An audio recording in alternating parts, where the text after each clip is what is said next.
Welcome back, everyone. Sheepdog Smokey here, and let's dive right in. Mueller completely dropped the ball with obstruction punt from the New York Post. The most remarkable thing about Special Counsel Robert Mueller's 448-page report is obviously not the fact that Maxine Waters said it was, I think, 1,000 pages. Is how blithely the prosecutor reversed the burden of proof on the issue of obstruction. No, he did not. He could not find enough evidence to say there was or was not. In the absence of evidence that there was, you do not have enough to recommend any charges or anything. If you cannot prove what you think happened, then you must let it go. To be sure, President Trump's conduct outlined on this score isn't flattering, to put it mildly. For example, the special counsel's evidence includes indication that the president attempted to induce White House counsel Don McGahn to fire the special counsel in June 2017, and then in 2018 to deny that the president had made the request. Mueller's report further suggests that the president dangled pardons. He made ingratiating comments about Paul Manafort, Michael Flynn, and Michael Cohen when they appeared to be fighting the cases against them, and presumably fighting the prosecutor's efforts to get them to cooperate, but then turned on Flynn and Cohen when they decided to plead guilty and provide testimony for Mueller. On the other hand, there is evidence that cuts sharply against obstruction. The president could have shut down the investigation at any time, but he didn't.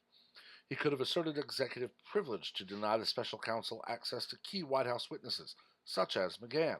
To the contrary, numerous witnesses were made available voluntarily. There was no need to try to subpoena them to the grand jury, and well over 1 million documents were disclosed, including voluminous notes of meetings between the president and his White House counsel.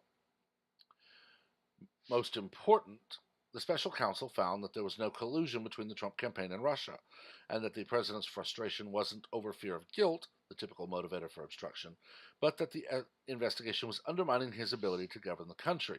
The existence of such a motive is a strong counter to evidence of a corrupt intent. Critical because corrupt intent must be proved beyond reasonable doubt in an obstruction case. In his report, Mueller doesn't resolve the issue.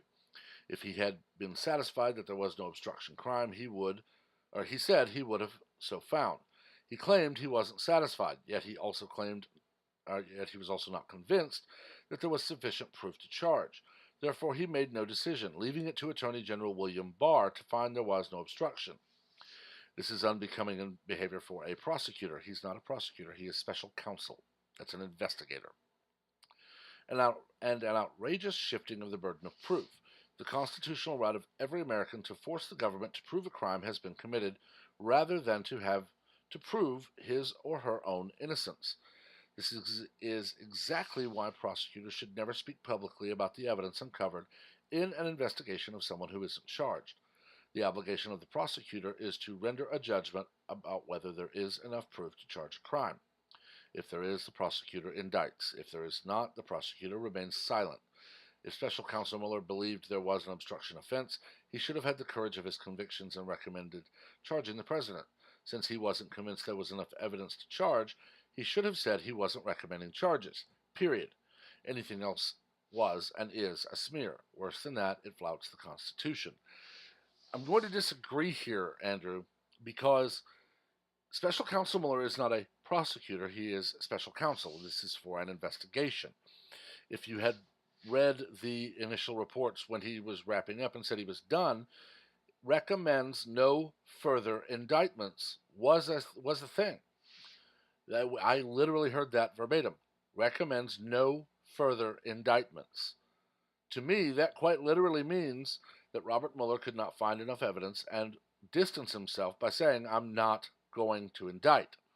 Robert Mueller has also not spoken about the evidence. He has not spoken about the investigation. He turned his evidence over to Attorney General William Barr. William Barr then said, based on the evidence I have read and seen, there was no obstruction. This is a cut and dry case. Congress doesn't like it because their pet lapdog, Robert Mueller, decided to jump off of the front porch and run, and not in the way they wanted. He didn't come back with, there was collusion, there was obstruction, we have to remove him now. So the Democrats are now saying that, well, he was either compromised, or he's a Russian stooge, or it's all in the redactions, and we don't see what's in the redactions, and you just need to give us everything we want now. They're proving once again to be mental toddlers, hell-bent on getting their way, and when they don't, they throw a fit. Rashida Tlaib is, of course, at this point introducing articles of impeachment because there was obvious obstruction. There's evidence in plain sight. Schiff said there is. AOC is signing on to it regretfully. It will go nowhere because the Senate, rightly, will say, what does the Attorney General's report say? There was no obstruction? Then we're not going to impeach for something that there was none of. It's very simple. An investigator is not a prosecutor. A prosecutor is not an investigator. They are kept separate for a very good reason. The investigator is to be impartial. Let the evidence speak. The prosecutor then uses the evidence gathered to make a case. The defendant's attorney or legal counsel will then use that evidence to build their case. Special counsel Robert Mueller is not a prosecutor. He is an investigator. He gathered his evidence. He recommended indictments that were then taken to a court, and the court then decided if there should be an indictment or not. Robert Mueller indicted no one. Robert Mueller charged no one. Robert Mueller did his job.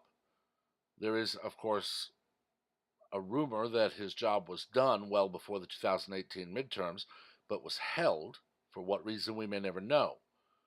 Would a simple answer of greed to continue drawing this paycheck and doing nothing satisfy? No.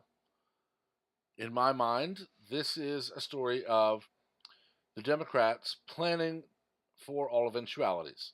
Had Mueller come back and said, I found evidence, there would have been instant calls to impeach. Had he been fired, there would have been instant calls to impeach. Now that he has said there is no evidence to prove either claim, there are instant calls to impeach. I'm honestly waiting for one of them to actually stand and say, the absence of evidence proves that there was evidence that was obviously destroyed. So because there is no evidence, we must convict. And to do so seriously. Attorney General Barr is one of the better attorneys in the country, if not at the very top of the list. He has worked for 2 presidents, and he is doing his job. He is not, as Democrats are claiming, the Attorney General of Donald Trump. He is doing his job. He is applying his knowledge of the law to the evidence given to him. If this was the Clinton case, where it was Special Counsel Ken Starr and Attorney General Janet Reno, we would, of course, be hearing about how partisan and horrible this special counsel is, and they must be fired to let Bill Clinton do his job. It would not be obstruction at all for him to fire the special counsel. And had Janet Reno come back and said, well, there is no evidence to support the claim, the Republicans would not have been saying, well, now you're just being the Attorney General of Bill Clinton. Why is it always Democrats who demand that their way be the only way, no matter what the outcome that leads to it? If he was guilty, give us our way. He's not guilty, well, give us our way. I can't say guilty or not, well, give us our way. I had lunch this morning instead of breakfast, give us our way. I'm standing here breathing, well, then give us our way. We have an entire party in Congress hell-bent on the overthrow of any Republican president. I can guarantee you that if this goes to impeachment, and if they magically pull it out of their butt, they will instantly go to VP Pence, and we will have yet another investigation to find out what did Pence know about the obvious collusion and obstruction, and should he be impeached. It would never stop. It would never stop if we were 30 people deep on the line of succession, and instantly when we get to 31, being the next in line, who's a Democrat, well, we still have to impeach this guy too, because he knew. They're going to, if they get their way, they're going to obstruct Pence's choice for vice president, which is his job under the Constitution to do. And they're going to say, no, you can't appoint anyone until we impeach you. And if you survive that, then you can appoint. But we're going to impeach anyway, again and again and again, until we get our way. It has to stop. It's only ever going to stop when the idiots in power doing it are basically taken to task for it. They're never going to limit their own power, but we have a choice as the people to do so. It's called an Article 5 Convention of States. As much as naysayers on the left say this is dangerous, it's a horrible idea, it's going to fracture the country. It is in the Constitution in Article 5 that when 2/3 of the states, that being 34 right now, call for a convention, the convention is called and delegates are selected. Any amendment passed by the said delegates is then sent to the states, and only when and if 3/4 of the states, that being 38 at this time, ratify said amendments do they become part of the Constitution. The naysayers know that they cannot stop an Article 5 convention. They only know that they can lie, cheat, and steal, so they spread lies and fear about an Article 5 convention, and they whip people into a frenzy saying, well, this is illegal, this is illegal. No, it's not. Read the Constitution. I have about 300 sitting about 30 feet to my left. And if you want one, or if you want one to give to someone, please let me know in the comments. Do not leave your information to send, just leave a comment.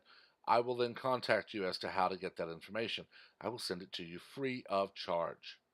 I will limit it to 3 per person, because when I run out, I am stuck until I have more money to order them. If you want to order some of your own, just Google Pocket Constitution. There is actually an organization that produces them, and if you order in large enough quantities, they're very, very cheap. I order as many as I can every time I can, so I have boxes of them. But I've talked long enough on this. Let me know what your thoughts are. Keep the comments civil. We do not learn from an argument, we learn from debate. And please make sure to like and share the video, and as always, remember to subscribe and activate notifications so that you're kept abreast of all new content as it is posted. Until next time, everyone have a wonderful day.